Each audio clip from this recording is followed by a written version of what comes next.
Okay, so when I say Leonardo da Vinci, what's the first thing that pops into your head? I'm gonna guess it's the Mona Lisa, right? Well, the guy behind that super famous, kind of mysterious smile, he was so much more than just a painter. I mean, sure, you probably know the artist, but did you know about the scientist? The one who studied the human body in insane detail? Or how about the engineer who was sketching out machines that were literally centuries ahead of their time? So today, we're going to peel back the layers on this total genius and really get into the mind that basically saw the future. So, where do we even begin? Well, to understand Leonardo, you gotta understand his time, the Renaissance. This was this amazing period of explosive change in Europe. And back then, art and science, they weren't totally separate things. They were seen as two sides of the same coin, just different ways of figuring out the world. And honestly, nobody combined them better than Leonardo. All right, so let's jump into what made him such a legendary artist. And what you're about to see is that it had just as much to do with science as it did with a paintbrush. See, for Leonardo, painting wasn't just about making up pretty pictures.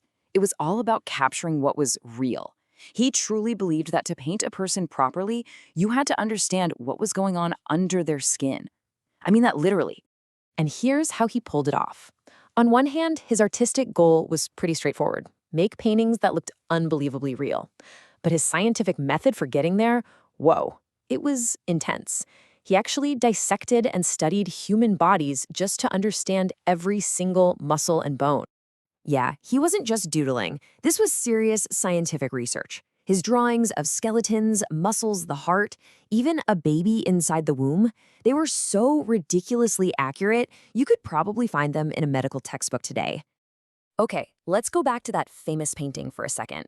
Here's a fun fact you might not know. The Mona Lisa is actually pretty small. We're talking about the size of a large poster. But its huge, massive impact, that comes from a totally groundbreaking technique that Leonardo basically invented. That technique is called sfumato. It's an Italian word that basically means smoky. And that is the secret sauce behind her mysterious smile. Leonardo figured out how to blend colors and tones so softly that there are no hard lines or outlines anywhere.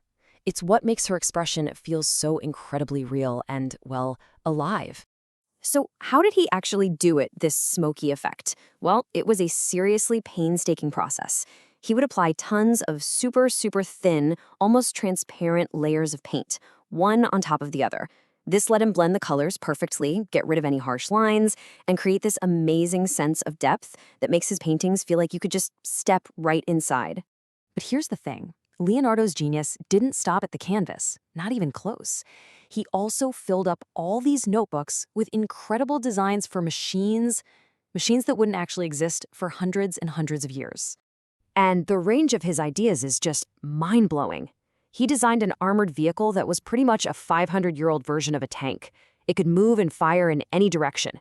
He also engineered these super complex systems of canal locks to control rivers, and he even designed portable bridges that armies could carry with them.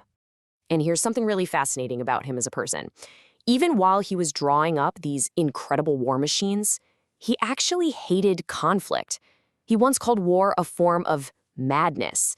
It kind of seems like he was way more interested in the puzzle, the mechanics of how things worked, than in the destruction they could actually cause. Now, out of all his wild engineering dreams, there was one that really stood out. It was his greatest passion, the idea that humans could one day somehow fly. And this wasn't just some daydream. Nope, it was a full-on scientific obsession. He spent hours and hours just watching birds, sketching their wings, and breaking down exactly how they use the wind to soar through the sky. One of his most famous concepts was something called the ornithopter. And you can totally see the connection to his other work here, right? Just like he studied human anatomy to make his art better, he studied bird anatomy for his engineering. He designed this machine with wings that would flap, trying to mimic a bird in flight. But he didn't stop there. He also sketched out an aerial screw. It's the spinning device that is, it's pretty clearly an early ancestor of the modern helicopter. The whole idea was that it would literally screw itself up into the air. And get this, he even designed a pyramid-shaped parachute. His math actually showed it would work, that it could let someone fall from any height without getting hurt. So you might be wondering, how do we know about all these incredible futuristic ideas? Well, it's because he wrote everything down. It's all in this kind of secret universe he created, his notebooks. Seriously, he left behind thousands and thousands of pages. They're just jam-packed with sketches, observations, and theories on literally everything, from plants to the stars. These notebooks are our direct window into one of the most brilliant minds that has ever lived. But if you actually look at these pages, you'll notice something pretty weird. All the writing, it's backwards. So why on earth would he do that? It's called mirror writing. And yeah, you literally need a mirror to read it. So why do you do it? Well, we don't know for sure, but there are two main theories. The first one is that maybe he was trying to keep his revolutionary ideas a secret. The other theory is actually a lot more practical. Leonardo was left-handed, so by writing from right to left, his hand wouldn't smudge the wet ink as he went across the page. Okay, so what does all this mean? What's the big takeaway here? Well, these incredible ideas, the ones that were once hidden away in his notebooks, they didn't just stay in the past. They actually laid the groundwork for the world we live in right now. Just think about it for a second. His design for a parachute, that's the basic principle we still use. That armored car he drew, it's a direct ancestor of the modern tank. And the aerial screw, that core concept lives on in every single helicopter. His genius is literally all around us. When you boil it all down, Leonardo da Vinci really teaches us that art and science aren't these two separate worlds. They're both powered by the exact same engine, curiosity. He just never, ever stopped asking questions about the world around him. And that kind of leaves us with a final thought, doesn't it? His curiosity helped shape our future. So what will yours help you discover?